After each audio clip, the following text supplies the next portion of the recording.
Assalamualaikum warahmatullahi wabarakatuh. Selamat bertemu kembali anak-anakku pada pembelajaran Bahasa Jawa kelas 12. Pada kesempatan kali ini, Ibu akan melanjutkan pembelajaran pada bab kedua, yaitu tentang ini, cerkak atau cerita cekak, yaitu kompetensi dasar yang akan kita pelajari itu adalah kompetensi dasar yang kita pelajari sekarang mengidentifikasi, memahami, dan menganalisis karya fiksi dan non-fiksi secara lisan dan tulisan. Oke. Pada kesempatan kali ini kita cerita non-fiksi yang akan kita bahas adalah teks cerkak atau cerita cekak atau bahasa Indonesianya adalah cerita pendek. Ya. Baik, kita lanjutkan.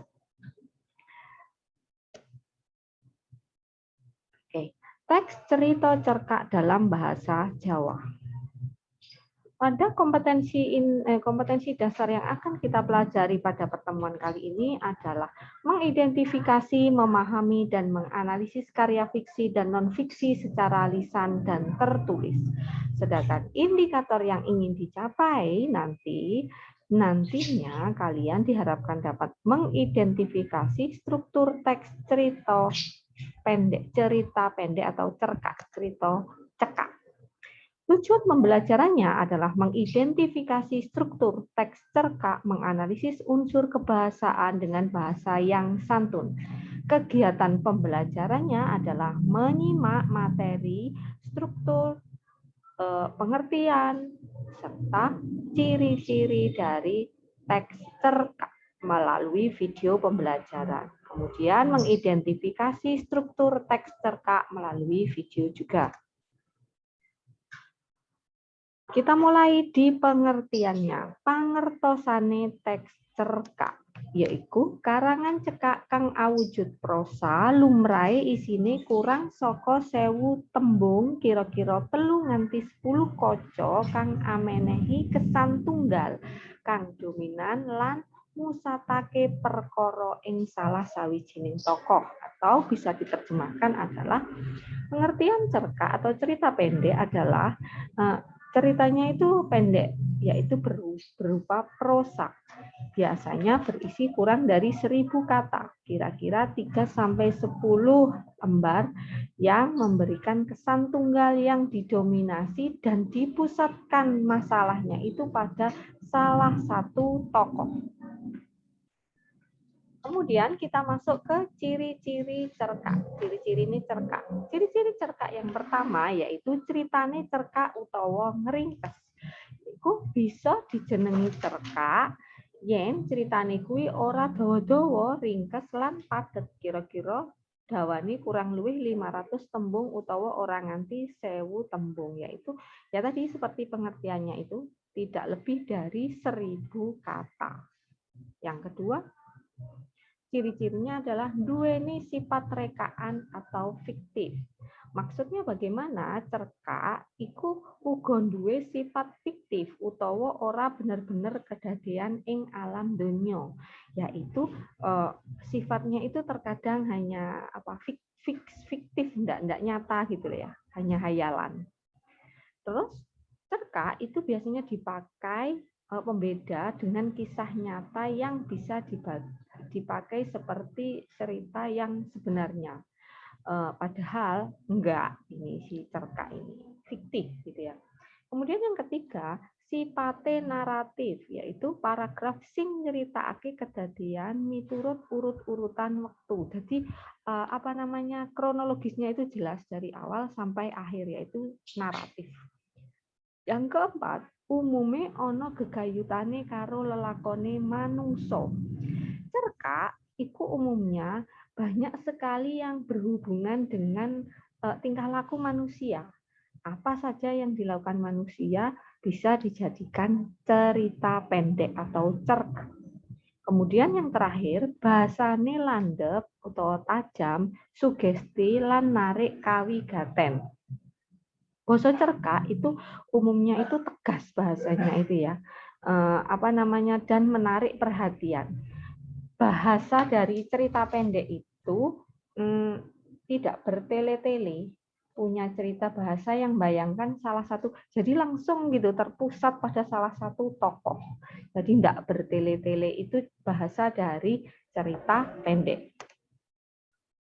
Kemudian struktur teks cerita cerka. Struktur teks cerka itu ada pambuka atau orientasi, pasulayan atau komplikasi, pangudarani prakoro atau resolusi. Apa sih pengertian dari ini? Ini. Pambuka atau orientasi yaitu orientasi minangka perangan pambuka kang ngenalake paraga, latar, panggonan lan wektu dumadine crita. Jadi di pembukaan ini berisi tentang pembukaan yang mengenalkan siapa tokohnya, setting latarnya di mana, kapan cerita ini terjadi, seperti itu. Itu di pembukaan. Kemudian yang kedua, di komplikasi atau bahasa Jawanya pasulayan. Bagian ini menuduh nih itu menjelaskan adanya perkara dan pengembangan cerita yang bagian ini diawali dengan adanya perkara itu kemudian diceritakan gitu. Ada satu perkara atau satu masalah yang kemudian diceritakan, dikembangkan masalah itu. Yang ketiga, resolusi atau pangudare prakoro. Dalam resolusi atau pangudare prakoro ini, masalah atau konflik sing ono wiwit dirampungake. Carane ngerampungake bisa arupa becik utawa olo.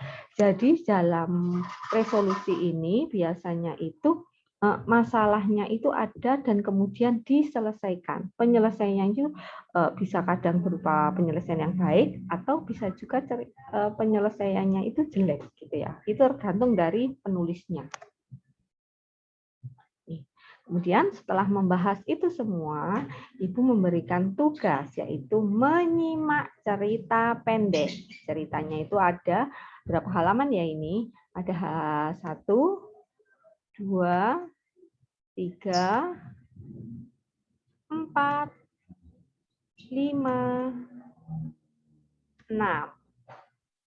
Ada 6 halaman. Kemudian tugasnya, gladen atau tugasnya.